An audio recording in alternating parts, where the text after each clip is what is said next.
It has been a week now since India and Pakistan edged away from the brink of war. Leaders in both countries have declared victory, military and moral. However, questions remain about significant aspects of what has actually gone down. Next week, we will be analyzing the fallout in Pakistan. This time around, we're looking at India, specifically its media ecosystem. It is loud, populated by hundreds of mainstream news channels, many of them notorious for their jingoism, sensationalism, and their ability to produce hate speech, all of which came to the fore as tensions rose between the two countries.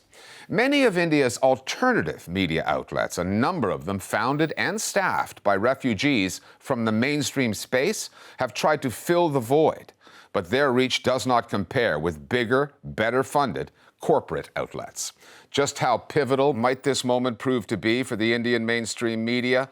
We're speaking with Hartosh Singh Bal. He is the executive editor at one of India's most reputable alternative news outlets, Caravan magazine. Mr. Bal, thank you for speaking with us here at the Listening Post today. For the past few weeks, Indians have been very vocal with their anger against Pakistan, and that is unsurprising. But so many Indians have also been quite upfront with their anger against their own mainstream news media. What is behind that anger? You have to understand that even at the best of times, the Indians take their mainstream media with not a pinch but a bag full of salt. Since there is a lot of popular support for Mr. Modi, when the skew is in favor of Mr. Modi, all it causes is amusement. But this was not one of those times. As the war was unfolding in real time, their only choice was to turn to television, to mainstream media, to find out what is happening. This was a moment of tension, of concern for every Indian. And at this point of time, what they were getting was misinformation, an attempt to deceive. At the same time, what you were getting was a performance on television, almost a celebration of war, antics, a circus. When you combine this with the actuality of what people were experiencing, that anger was very, very natural, and it hasn't totally faded away. Can you give us a sense of some of the editorial red lines that have emerged in the coverage of this story? The taboo topics, what sorts of punishments have been meted out to some alternative media outlets that haven't towed the line? Now the tensions have simmered down a little bit. What kinds of issues still remain off limits? So I think you can get a fair idea of what the taboos are by just the Indian official briefings, which, unlike the Indian media, were quite informative, but left out certain details about the damage that was inflicted or is perceived to have been inflicted on the Indian side. In particular, what happened to some Indian aircrafts during the first strike on Pakistan. It was an article exactly on this, which was referring to a CNN article, which is still available, that was run by the outlet The Wire. The entire website was taken down without due process, and the outlet was restored only after that particular article was removed. That's a clear idea of the kind of red lines that still exist. This concern has still not been addressed in any of the Indian mainstream channels or newspapers about what may have happened on that first day of the Indian airstrike in terms of any damage inflicted to India. That's a clear red line. You're not supposed to mention it. You're not supposed to examine it. You're not supposed to ask questions about it. The Modi government has had more than 10 years now to shape much of India's modern media landscape. We've seen major outlets being bought out by big businesses with vested political interests, political allies of the BJP taking journalists to court. The price to pay for holding the government to account can be high there. But over these past few weeks, would it be fair to say that mainstream TV outlets have actually been liabilities for the Modi government? And if so, in what way? Both in popular perception and for anybody looking into India from the outside, this would be clear. The exaggeration, the hype, the expectations placed on the Modi government actually boxed it into a strategic corner from which it was not able to take itself out. Quite clearly, the government's hands in terms of the actions they could have taken have also been forced by the kind of media coverage they have engineered over a decade. This is a continuation of everything this government has been promoting for the last 10 years.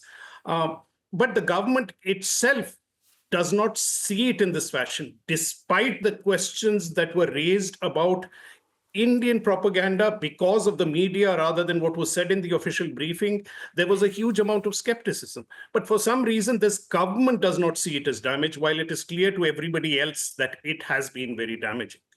And evidence of the government's view of this comes from seeing the BJP, Modi's party, decidedly backing those television news outlets. Here's an excerpt from a video that the government pushed out on social media.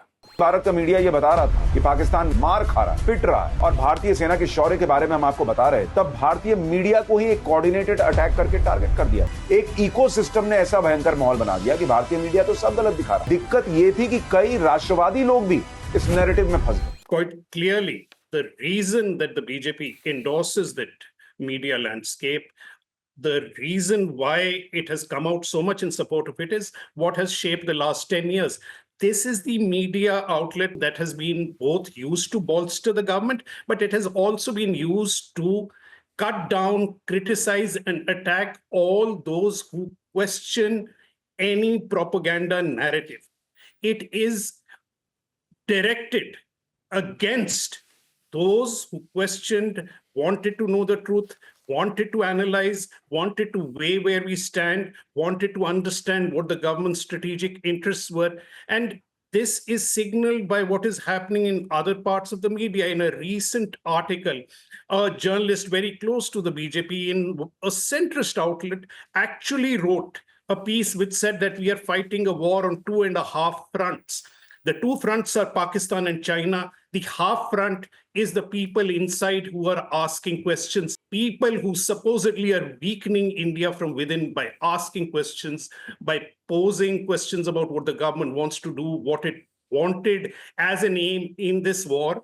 All those people are as much the enemy as Pakistan or China are. And this is the narrative the BJP is endorsing through videos like this. Now, Mr. Bal, I realize that you don't track Pakistani media that closely. I don't think any Indian would have the time. You have more than 400 television news channels domestically to keep an eye on. But Pakistani media, over the coverage of this story, have had some failings as well. What's your take on the Pakistani coverage of this conflict and how it compares to what you're seeing at home in India? The Pakistan media parrots the Pakistan government line totally.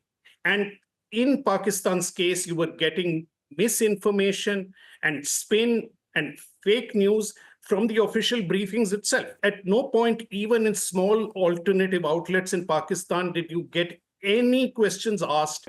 So we had this misinformation war, basically, that was going on. What do you think happens from this point on in the coverage of this story, Mr. Bal? Do you see any changes coming in the way mainstream media outlets in India cover the news as a result of what we've seen over the past 2 weeks? Or are you just resigned to the fact that we're going to see more, if not more, of the same?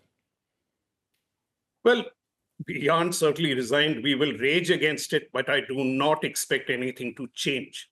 The kind of damage that has been done to journalism itself in India because of this kind of media is going to continue. And it will continue not only because the Modi government wants it so, it is also because these values of propaganda have been internalized in the media landscape itself. This is here to stay. Hartosh Singh Bal, executive editor at Caravan magazine, thank you so much for speaking with us here at the Listening Post today.